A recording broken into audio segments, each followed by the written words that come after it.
Secular Bharat news और BBC news 24 देखने वाले अपने तमाम दर्शकों और दोस्तों को सुल्तान भारती की तरफ से आदाब, नमस्कार, सत श्री अकाल। आपको मालूम ही होगा कि संगम बिहार में विगत 25 अगस्त को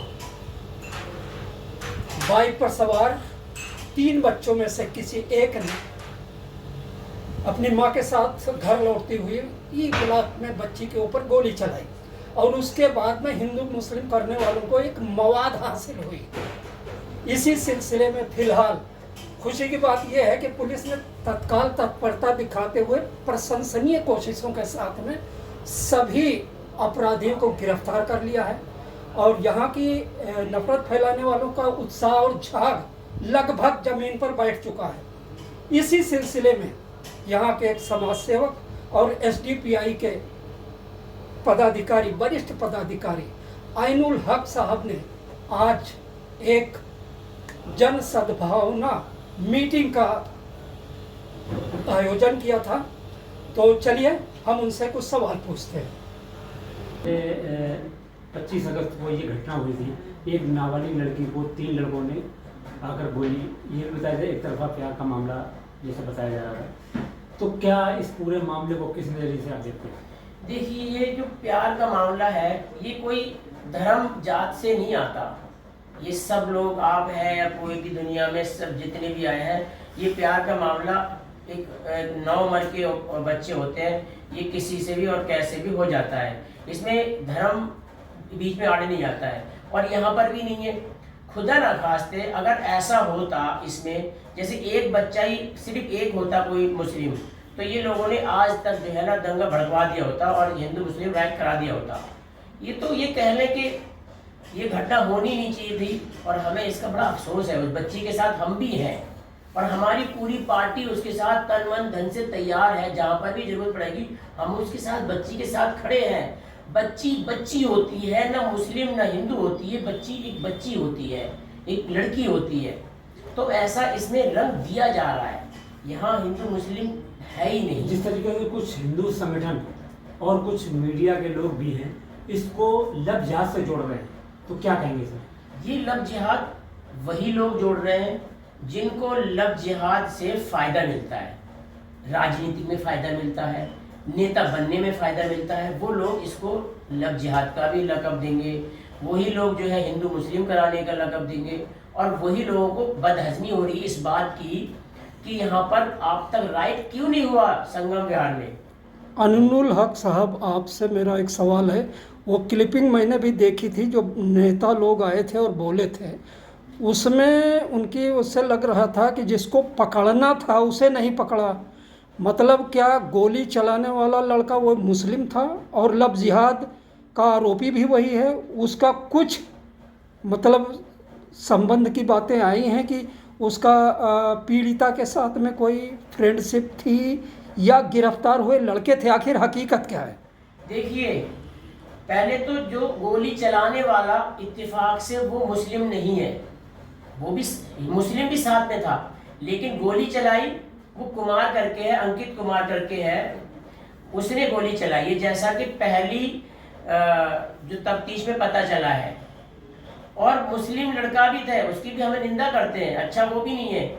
लेकिन आप जो कह रहे हैं कि ये लव जिहाद उस लड़के से, उस लड़के का कोई इसमें मामला होगा, कोई लव जिहाद से मकसद नहीं है। हो सकता है उसके अंदर एक तरफा प्यार हो या 2 तरफा प्यार होगा। इसमें कोई लव जिहाद का मामला आना ही नहीं चाहिए और है भी नहीं। क्या ये मामला आप ऐसा मानते हैं कि जिस तरह बातें करते करते मैंने एक क्लिपिंग देखी थी और सीधा मामला ये हुआ था कि हम एक एक विधर्मी से निपटेंगे, ये विधर्मी कह के उन्होंने किसकी तरफ, किस संप्रदाय की तरफ इशारा किया था? देखिए, ये तो आप भी समझ रहे हैं और मैं भी समझ रहा हूँ, अलग बात है। अलबत्ता ये अलग बात है आप न कहें, लेकिन अधर्मी किसको कह रहे हैं वो अपने अपने इशारों में सब कह रहे हैं। और लव जिहाद जो कह रहे हैं वो भी अपने इशारों में अपनी बात कहे जा रहे हैं। ये सीधा का सीधा टारगेट एक तरफा से राजनीतिक से जोड़ रहा है, हर किसी को जरा जोड़ रहा है। यहाँ पर आज तक हिंदू मुस्लिम नहीं हुआ है, वही बिना है कि बार बार इसको अधर्मी कह के धर्मी, अब अधर्मी इसीलिए कह रहे हैं कि धर्म वाले जो है हिंदू धर्म है, अधर्मी दूसरे धर्म, बौद्धिस्ट हैं, ईसाई हैं या दलित हैं, उनको भी अधर्मी बोल रहे हैं ये। एक बड़ा अहम सवाल मैं आपसे पूछना चाहता हूँ। अधर्मी अगर देखा जाए तो अपराध में लिप्त हर आदमी अधर्मी होता है, लेकिन रह रह कर नेताओं का और नेताओं के नेतृत्व में आई भीड़ का जो रवैया नज़र आ रहा था वो ये कि जिसको वो बार बार कह रहे थे कि जिसको गिरफ्तार करना था वो फरार है। तो क्या इस केस का सारा मास्टर माइंड वो फरार मुस्लिम लड़का ही था? क्या गोली उसी ने चलाई थी? देखिए, गोली उसने नहीं चलाई थी। क्या उसका ही प्रेम प्रसंग था? इस बारे में कुछ जानते हो? ये विषय है तफ्तीश का, वो पूरी तरीके से पुलिस कार्रवाई कर रही है, क्योंकि हमें इस बात पे तसल्ली इसलिए हुई कि तीनों आदमी आरोपी जितने भी थे, तीनों लड़के आरोपी वो गिरफ्तार हो गए।